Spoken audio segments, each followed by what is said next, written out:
32 years old, 3,000 graft, patient from Penang, indication is lowering hairline. Today, we're going to lower the hairline in this female with the smart FUE technique.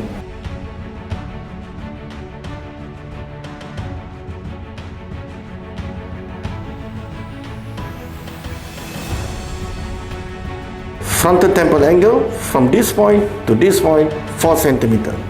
From the hairline, from this point to this point, we have lowered 3 cm down.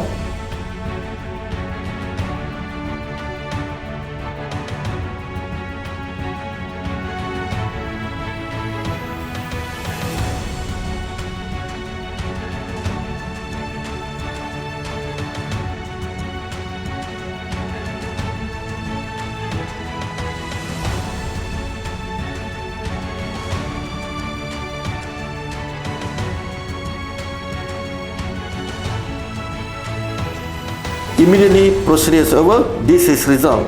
We have put all the graft in the design area. We have increased more high density at the follow-up area, and coming down to the frontal temple angle, we increase the density slightly, so to match with the original hair or existing hair from behind.